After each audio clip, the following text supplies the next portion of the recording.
Semoga kalian di rumah dalam keadaan sehat, bahagia, dan tetap semangat. Walaupun di rumah, anak-anak tetap harus ingat 4M ya. Yang pertama, mencuci tangan menggunakan sabun. Yang kedua, menjaga jarak. Yang ketiga, makan makanan yang bergizi. Dan yang keempat, memakai masker ketika bepergian. Pada pertemuan kali ini, kita akan belajar bersama dengan Bapak Ibu Guru dari KKG kelas 5 Kecamatan Luar. Tema 5 tentang ekosistem, subtema 3 tentang keseimbangan ekosistem. Pada kesempatan ini di pembelajaran 5. Dan tujuan pembelajaran hari ini, 1. Mampu menjelaskan faktor yang mempengaruhi keseimbangan ekosistem. 2. Menjelaskan alat dan bahan serta cara untuk membuat topeng. Anak-anak, sebelum kita mulai pembelajaran hari ini, mari kita berdoa terlebih dahulu. Berdoa, mulai. Berdoa, selesai. Anak-anak, agar belajar kita hari ini lebih bersemangat lagi, ayo kita bernyanyi.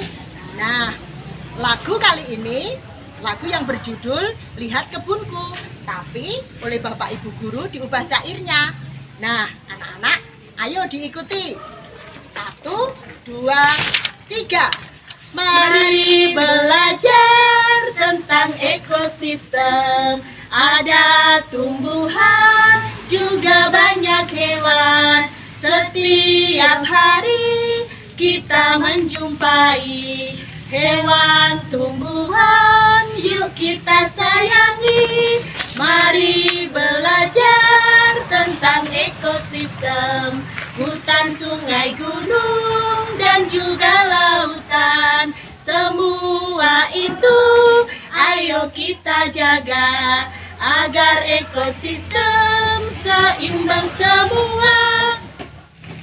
Anak-anak kelas 5 yang hebat, keseimbangan lingkungan dapat terwujud apabila terjadi keselarasan dan keseimbangan antara komponen biotik dan komponen abiotik. Apabila terjadi gangguan pada kedua komponen tersebut, keseimbangan lingkungan akan terganggu. Sejauh ini diketahui, terdapat 2 jenis faktor yang menyebabkan perubahan keseimbangan di dalam ekosistem, yaitu 1. Faktor alami dan 2. Faktor manusia. Faktor alami yang menyebabkan perubahan keseimbangan lingkungan adalah peristiwa alam. Peristiwa alam yang menimbulkan bencana disebut bencana alam, seperti banjir, tanah longsor, kebakaran hutan, badai, tsunami, dan yang baru-baru ini terjadi yaitu letusan gunung berapi. Nah, bencana alam tersebut terjadi secara alami dan tidak disebabkan oleh kegiatan manusia.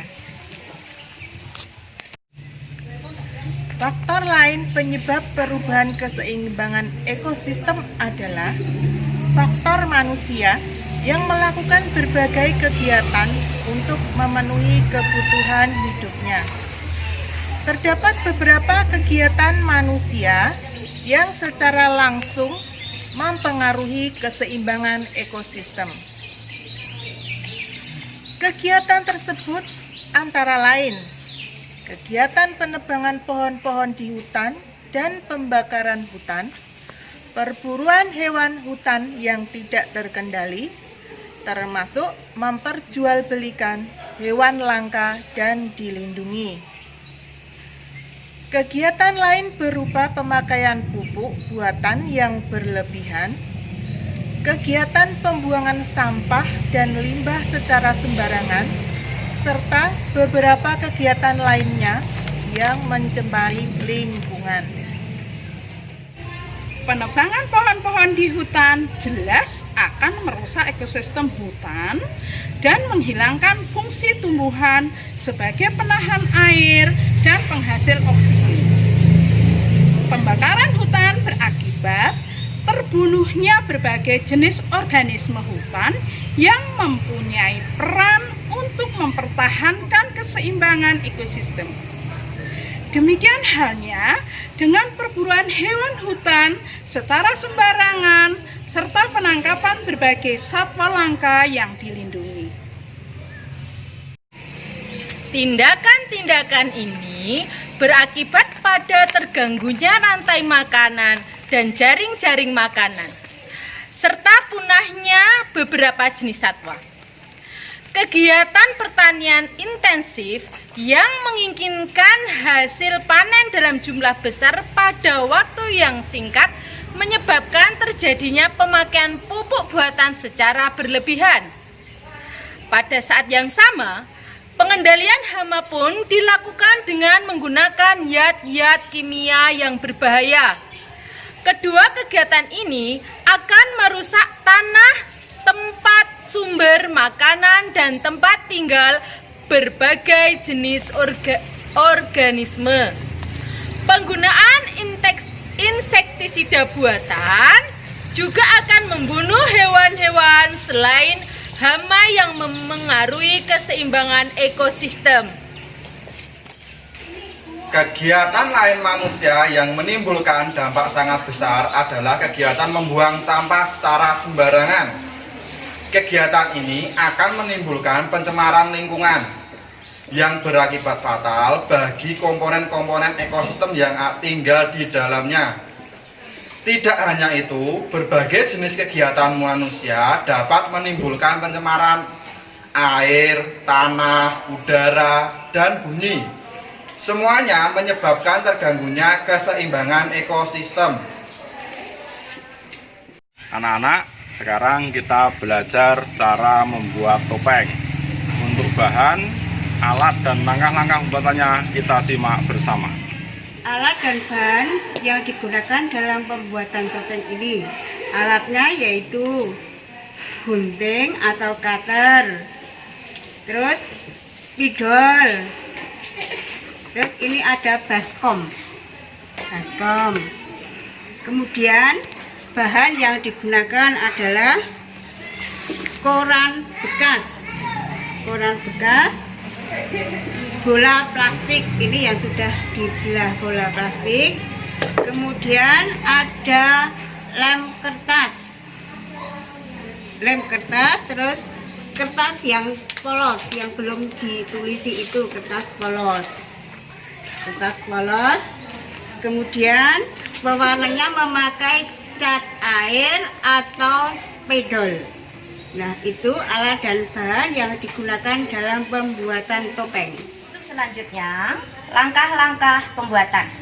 Yang pertama, potong bola plastik menjadi 2 bagian. Kemudian, gambari potongan bola plastik dengan karakter yang diinginkan. Gambari potongan bola plastik dengan pola yang karakternya kita inginkan. Untuk selanjutnya, pegang potongan bola plastik yang sudah berpola, kemudian tempeli dengan kertas koran yang sudah dibasahi dengan air.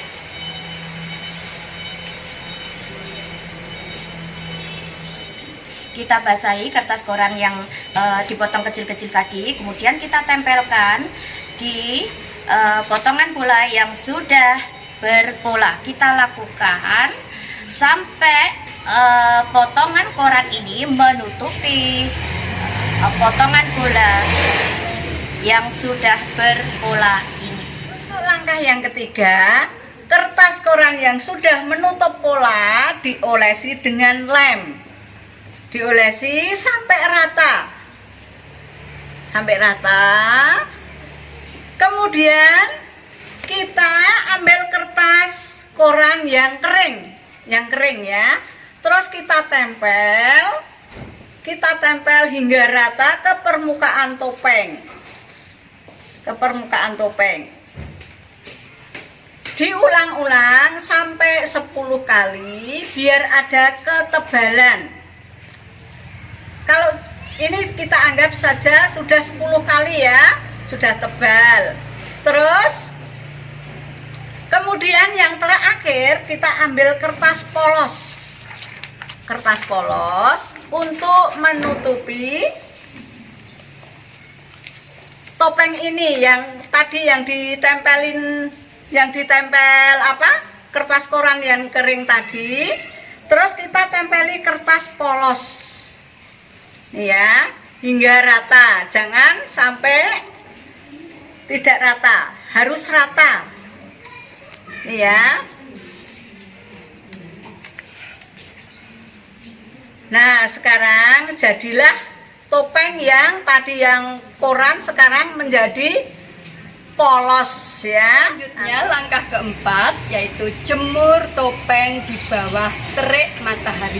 Ayo anak-anak, kita pergi keluar. Ayo keluar, dijemur seperti ini ya. Nah, ditunggu sampai kering. Setelah kering, ini kita lepas dari cetakan bola. Setelah dilepas, ini kita lubangi matanya ini ya.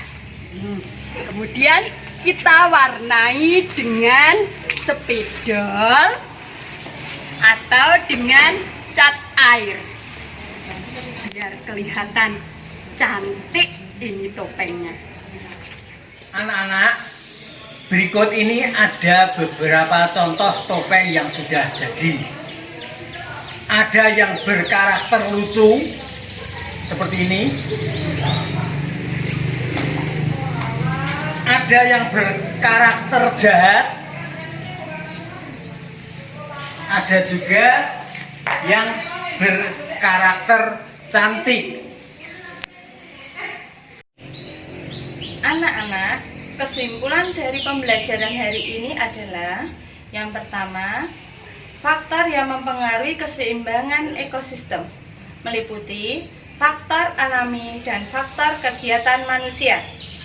Untuk faktor alami yaitu bencana alam, contohnya erupsi Merapi, gempa, dan badai. Sedangkan untuk faktor kegiatan manusia, contohnya pembakaran hutan, penebangan hutan, dan perburuan hewan. Kesimpulan dari pembuatan topeng yaitu topeng anak dapat dibuat menggunakan bahan dan alat yang ada di sekitar kalian sesuai karakter yang diinginkan. Nah, anak-anak, untuk tugas kalian di rumah yaitu 1. Sebutkan contoh faktor yang mempengaruhi keseimbangan di sekitar anak-anak. Yang kedua, buatlah 1 buah topeng sesuai karakter yang kalian inginkan. Demikian pembelajaran hari ini. Semoga anak-anak memahami faktor-faktor yang mempengaruhi keseimbangan ekosistem dan anak-anak dapat mengantisipasi perubahan ekosistem yang terjadi di sekitar kita. Anak-anak kelas 5 yang hebat, pesan Bapak dan Ibu guru, di rumah anak-anak tetap harus semangat belajar, berkarya, berdoa, dan mematuhi protokol kesehatan. Wassalamualaikum warahmatullahi wabarakatuh. Demikian tadi pembelajaran dari tim KKG kelas 5 Kecamatan Kluwar. Semoga dapat bermanfaat untuk belajar anak-anak di rumah. Jangan lupa like, comment, share,